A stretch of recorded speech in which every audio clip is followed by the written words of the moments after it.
Good morning and welcome back to my channel. Today I'm going to film a full day of eating, low carb, keto diet, what I eat in a day kind of video for you.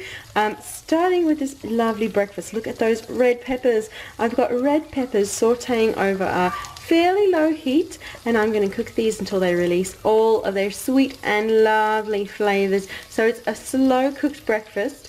So if you're in a hurry, this isn't quite the breakfast for you, but it is one of those kind of set and forget. So I'm setting it up and I'm going to see my little cheeky children in the background and just do all of my morning routine while I see to these. Every few minutes I'll come, take a look at them, give them a little turn around, add a bit more butter if I think it needs it, and just cook it until they are nice and softened and just wonderful, lovely veggie for breakfast. Now, yep, red peppers are slightly higher in carb than other veggies, so you handle with care and try a little bit of peppers. If they agree with you, then yep, you can handle peppers and you can keep them in your diet. I like them. I don't have them every day, definitely not every day, but from time to time I do like a peppery meal. So I'm going to saute these until they are just falling apart. You can see they are already nice and buttery. Just a low heat and just slow cook them until they are gorgeous and falling apart.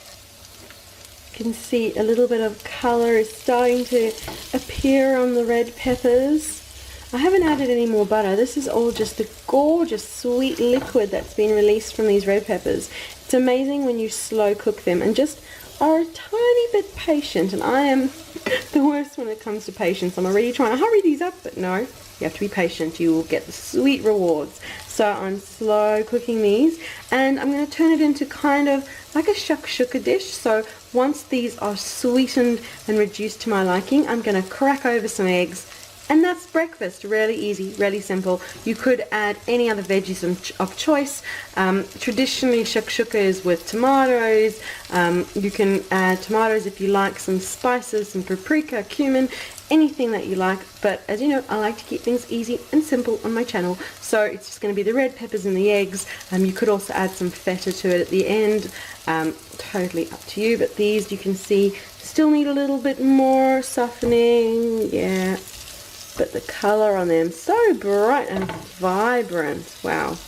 Yep, you can see it's starting to kind of soften. The skin's getting a little bit wrinkly over there. That is what we want. So a couple more minutes and we're going to add our eggs.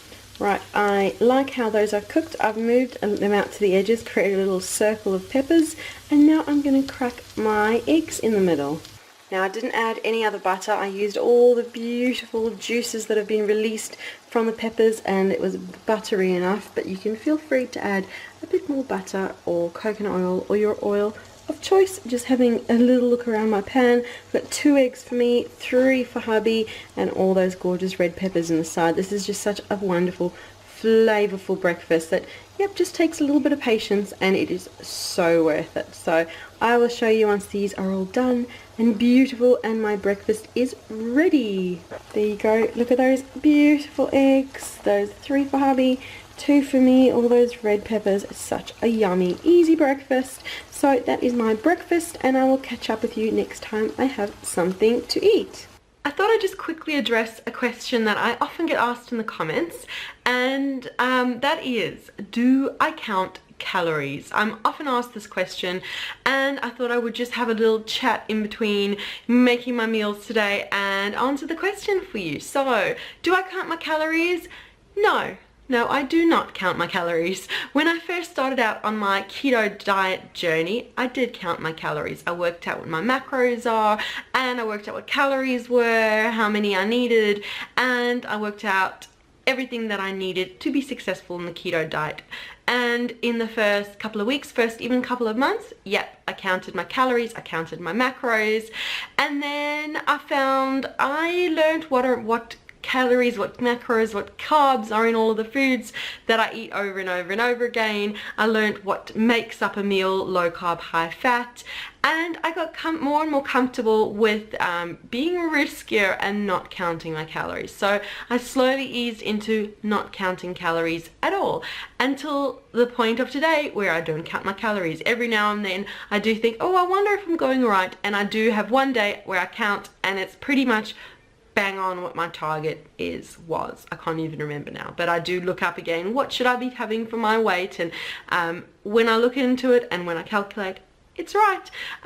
Is that what you should do? Do I encourage you not to count calories? No, and you need to learn what is in food. So definitely, whether you follow recipes on my channel or another, work out, because also the other thing with counting calories and with sharing the calories of foods is my tin of coconut milk might be different to your tin of coconut milk, and a lot of foods are different. The size of my fruit or vegetable would be different. Well, there's only strawberries really, but even the size of the strawberries, how many, if I say eat 4 strawberries, how big is the strawberry? And then we get into weighing, and then there's grams and ounces, you know. Work out for yourself how you like to measure, and a lot of people use MyFitnessPal. It's a really awesome way to track your calories, and you feed everything into there with your brands and your products, and then you can work it out for yourself. So initially I would say yes, count your calories, count your macros, work out what's what, and then find a way for you to get to a place where you are happy. You've got to be happy following it. I mentioned it a lot in my videos.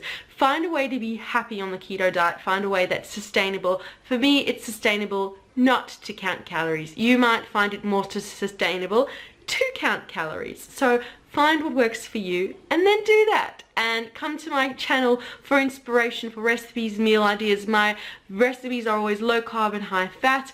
I don't share the calorie amount and the exact macros because I don't track it myself, as I said. So I hope that's helped. I hope that's answered the question. If you've got more questions, leave them down below, and I'll be happy to film future videos going into more details of my thoughts and my experiences on the keto diet.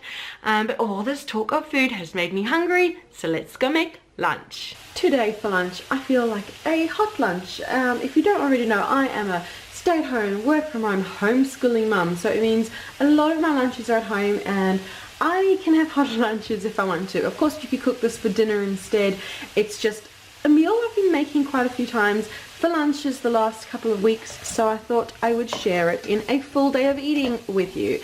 So I am sauteing a portion of mushrooms for myself, and of course just use as many or as little as you want, and to feed yourself or to feed your family. This is just for myself. So I've got some mushrooms I'm going to saute away, and in a sec we're going to add some other ingredients. My mushrooms have reduced down nicely, and now I'm going to add some leftover roast chicken. I've deboned, it's actually 2 chicken legs. You know I love my legs. I cook lots of legs and have lots of legs left over. So I've got 2 chicken legs going in. That's just, oh yum, all the nice crispy bits, good high fat there. And I am cooking in butter. That is my choice today. You could use coconut oil or butter or your oil of choice.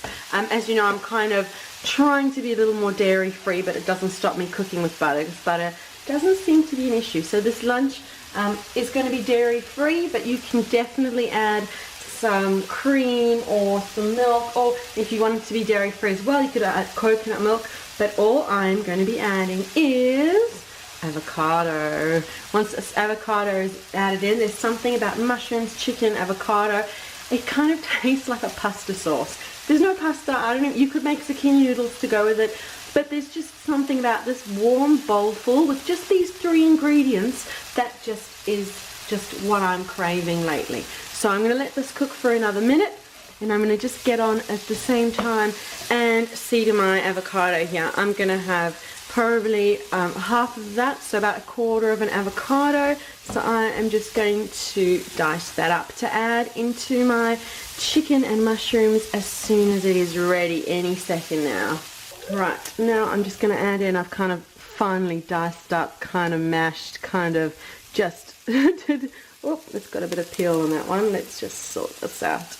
Yep, I cook and make a big mess at the same time. There you go. So that has gone in, and now it's just a matter of mashing it all up, mixing it together. You definitely could add a bit of cheese if you like, or parmesan or cream to make a creamy sauce. But I just find there's just something simple about just the natural flavors of chicken, avocado, mushroom is just a bowl full of beauty. So I'm just going to cook it for a further 30 seconds or so just to heat up the avocado, and then I will plate it up. There you go. My lunch is all plated up. The kids are playing in the background. It is such a yum. Look at that. You got the crispy chicken, mushroom, avocado. You could definitely add some cheese if you want, some parmesan, some salt seasoning of choice. So that is my lunch, and I'll check in with you again when I have a snack. And it is afternoon snack time, and any guesses what I'm having? This box is completely destroyed. I'll take my time with it, and I have one row of this gorgeous chocolate left, if I can get into it. Oh my goodness, it's 85% dark chocolate, and as you can see, I have one row at a time of the lovely chocolate. That does me well. That will be my afternoon snack, and will see me through until dinner time. And this is my dinner. I am making Bunless burgers, and first of all I'm going to make the burgers. So all I do is take a 500 gram pack of mince, about a pound of mince, and I just add a bit of salt and ground coriander to it, shape it into 4 patties, one for each of us, and that is it. So I just thought I would show you my go-to bun alternative. I've got some lettuce cups. I try to pick out the best lettuce cup leaves. I've got a whole selection of them, and I popped a bit of cheese in the bottom of mine, and I just have a cheeseburger. So yep, having my dairy, a couple of pieces of cheese. All the rest of the dairy I've had through the day has been butter, if I recall correctly. So I've just got my lettuce cup here with my cheese waiting. The burgers are almost done, and then I will just construct my burger all together. So there you go, that is my burger, my cheesy cheeseburger, and then we just pop the little lid on top to seal it in, and that is my dinner. So I'm going to go have dinner. Thank you so much for watching the video today. Make sure that you leave a like and subscribe for more low carb keto inspiration, and we'll see you again soon. Bye.